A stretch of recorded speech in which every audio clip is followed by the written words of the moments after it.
जय माता दी मित्रों, कैसे हैं आप सब। और चैनल पे नए हैं तो विनम्रता के साथ कहूँगा कि चैनल को सब्सक्राइब कर लें ताकि हमारे द्वारा बनाई हुई कोई भी वीडियो सबसे पहले आपको प्राप्त हो।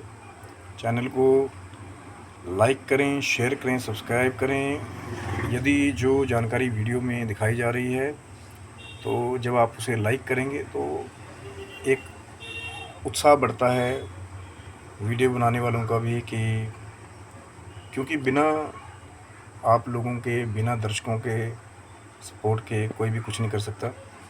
इसीलिए लाइक करें, शेयर करें, सब्सक्राइब करें। जानकारी अच्छे लगे शेयर करें, क्योंकि ताकि जो वैदिक जानकारी बताई जा रही है, जो भी लोग लाभान्वित होना चाहते हैं उसे वो भी लाभ प्राप्त करें और माता रानी की कृपा उनको भी प्राप्त हो। गुप्त नवरात्रि के चतुर्थ दिवस पे आज बात करेंगे माँ भुवनेश्वरी महाविद्या के बारे में। तो गुप्त नवरात्रि का जैसे जैसे सफ़र आगे बढ़ता है मित्रों, तो 9वीं पर्यंत तक, या कुछ लोग जो है वो 10वें दिन तक भी अपनी साधनाओं को पूरा करके माता रानी की कृपा प्राप्त करते हैं। वीडियो का उद्देश्य सिर्फ वैदिक जानकारी को देना है। कोई भी अंधविश्वास बढ़ाना, गलत क्रियाओं के लिए इनिशिएट करना, बढ़ावा देना, इस वीडियो का उद्देश्य नहीं है। सिर्फ एक जानकारी है माता रानी के, भगवती के एक और स्वरूप के बारे में।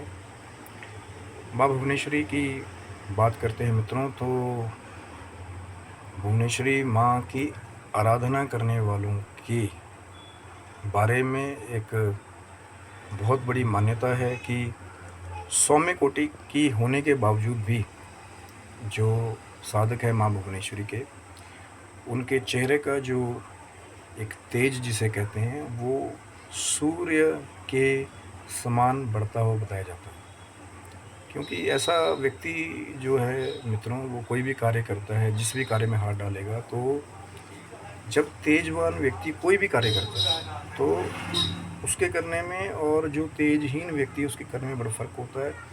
और ऐसे लोगों को बड़े बड़े राज योगों के पद पर बैठे हुए देखा गया है, बड़े बड़े पदों पर बैठे हुए देखा गया है, सरकारी पदों पर बैठे हुए मैंने देखा है, सुना है, मान्यताएं हैं। क्योंकि तेज ही आदमी की वो पहली चीज़ है जो आकर्षित कर लेती है किसी दूसरे को। और कोई कुछ ना भी कहे, ये पहला संकेत है किसी के तप का। कई लोग बात करते हैं कि यार कोई तपस्वी है, कोई साधनाओं में कितना दक्ष है, कहने वाले और फेक प्रमोशन करने वाले बहुत सारे मिलते हैं कि हमने इतने सहस्त्र लाख, इतने सहस्त्र करोड़ हमने इस मंत्र का जप कर लिया, हमारे पर बड़ी कृपा है, हमारे पर बड़ी सिद्धि प्राप्त है। लेकिन कोई एक बिरला होता है जो असली साधक, असली माँ की कृपा प्राप्त करने वाला हज़ारों में, लाखों में एक मिलता है, और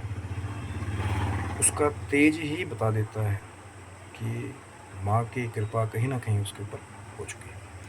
तो माँ भुवनेश्वरी के जितने भी साधक हैं, उनका सूर्य का जैसा तेज बढ़ने के बारे में मान्यताएं हैं। माँ के भारतवर्ष में ही नहीं, विदेश में भी माँ के भक्त बहुत सारे हैं। अमेरिका तक में भी माँ के बहुत सारे मंदिर हैं। रशिया जो अब सनातन संस्कृति से बहुत ज़्यादा जगहों पे जुड़ता हुआ दिखाई दे रहा है, माता रानी के बहुत सारे मंदिर हैं। भुवनेश्वरी माता की साधना, कई लोग, एक और वैदिक मान्यता है कि पुत्र प्राप्ति के लिए भी, जिनको संतान सुख की प्राप्ति नहीं हो रही है, काफ़ी समय से संतान सुख चाहते हैं, तो माँ भुवनेश्वरी की साधना उनके लिए भी बताई जाती है कि संतान की प्राप्ति के लिए वो माँ भुवनेश्वरी की साधना कर सकते हैं।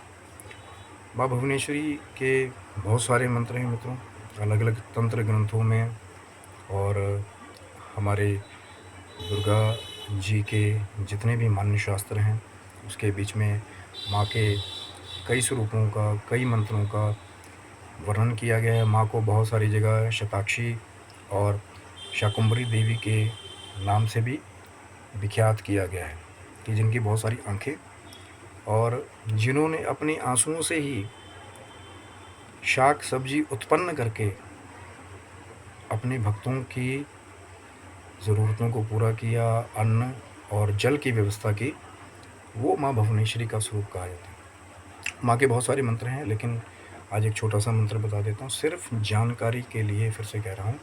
किसी को नहीं कह रहा हूँ कि आप साधनाओं में जाओ, नहीं जाओ, बार-बार वही बात कहता हूँ कि बिना ज्ञान के, अधूरे ज्ञान के साथ आप किसी भी संकट को और चुनौतियों को न्योता दे सकते हैं।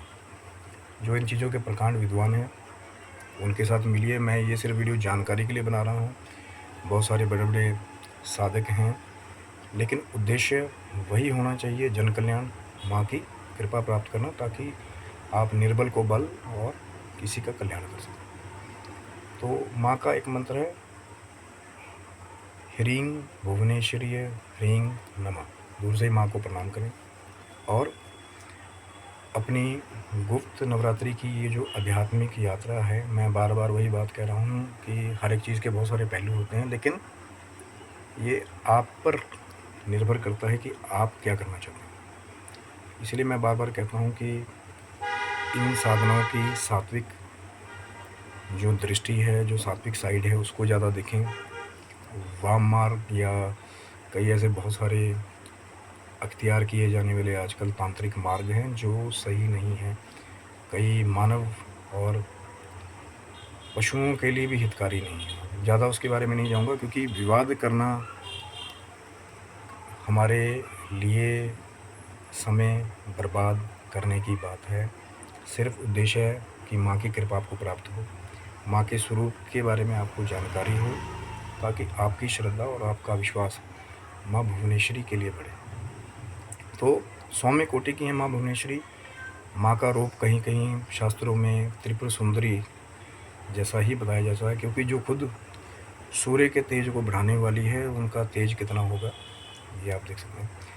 और माता को महामाया रूप की सर्वार्थ सिद्धिदात्री बताया जाता है, कि जो माया को रचने में, पहले के ज़माने में आप सुनते होंगे कि उस राक्षस ने ये माया निर्मित की, अपना माया जाल, इंद्रजाल। तो माँ को उसकी भी देवी कहा जाता है, और माँ को ही माया को ख़त्म करने वाली देवी भी कहा जाता है, क्योंकि माँ दोनों ही माँ के स्वरूप हैं, उसको प्रकट भी करना और समाप्त भी कर देना। तो जो माँ भुवनेश्वरी के साधक हैं, उनको जो कुछ मायाबद्ध चीज़ें हैं वो परेशान कम करती हैं, और उनके जीवन की बाधाओं को माँ दूर करती हैं, ताकि वो जो मायावश चीज़ें हैं उनके द्वारा साधक की जो जीवन की उन्नति है वो ना रुके, वो अपने जीवन के हर एक कार्य में सफल हो, चाहे वो गृहस्थी हो, चाहे वो आध्यात्मिक यात्रा हो, और मोक्ष तक के अपने जो एक सबसे बड़े उद्देश्य तक साधक पहुँचे। ये माँ की कृपा का फल प्राप्त करने की एक बहुत ही अच्छी, जिसे मैं कहता हूँ कि बहुत बड़ा अवसर है, क्योंकि विशेषकर गुप्त नवरात्रि में माताओं के मंत्र की साधना करने का बहुत फल होता है।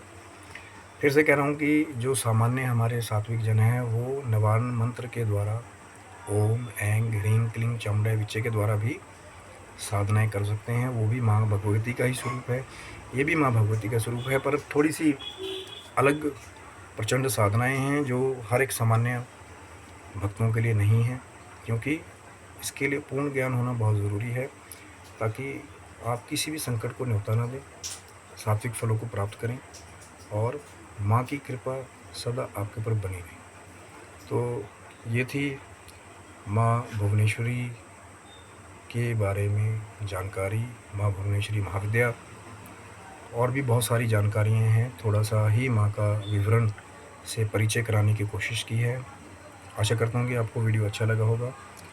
वीडियो अच्छा लगा हो तो लाइक करें, शेयर करें, चैनल को सब्सक्राइब करें, ताकि आने वाली और भी बहुत सारी जो हमारी ज्ञानवर्धक वीडियो हैं उसके बारे में आपको जानकारी प्राप्त हो। और यदि आप कोई और भी जानकारी चाहते हैं, क्योंकि बहुत सारे ऐसे कारण होते हैं कि कई बार हम जो हमारा निजी संपर्क सूत्र है उसको नहीं दे पाते हैं, साधनाएं भी करनी हैं, एकांत में भी रहना है, और भी बहुत सारी क्रियाएँ होती हैं जो वैदिक क्रियाएँ हैं, अपना पूजा पाठ, संध्या वंदन है, सब करना है। तो कई बार बड़ा कठिन हो जाता है कि सबके लिए समय निकालना, क्योंकि जब तक आप थोड़ा-सा वैराग्य की तरफ नहीं आएँगे तो साधनाओं का बढ़ने में एक ब्रेक लग जाती है। तो जो भी साधक वैसे भी जुड़ना चाहते हैं, तो फ़ेसबुक या इंस्टा अकाउंट गौरव गिनी इविल किंग, मैं डिस्क्रिप्शन में भी कोशिश करूँगा कि उसको डाल दूँ। उस पे जाकर के मैसेज ड्रॉप कर सकते हैं, कोई भी जानकारी प्राप्त करने के लिए या कोई और ऐसा वीडियो बनाने के लिए कि जिसके बारे में, टॉपिक के बारे में आप जानकारी चाहते हैं।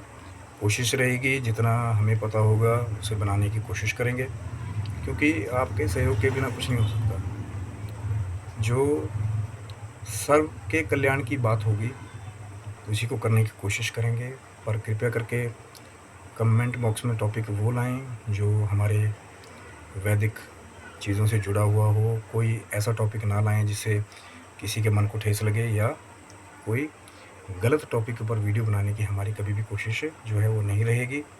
अच्छा टॉपिक लाएँ जिससे मानवता का कल्याण हो, तो उस पे वीडियो और बनाए जा सके। आशा करता हूँ मित्रों आपको वीडियो अच्छा लगा होगा। लाइक करें, शेयर करें, सब्सक्राइब करें। माता रानी करे आप स्वस्थ रहें, मस्त रहें, आप पे माँ की कृपा बनी रहे और आप ऐश्वर्य से और तेज से परिपूर्ण रहें, ताकि जीवन के हर एक लक्ष्य को प्राप्त कर सकें। जय माता दी मित्रों।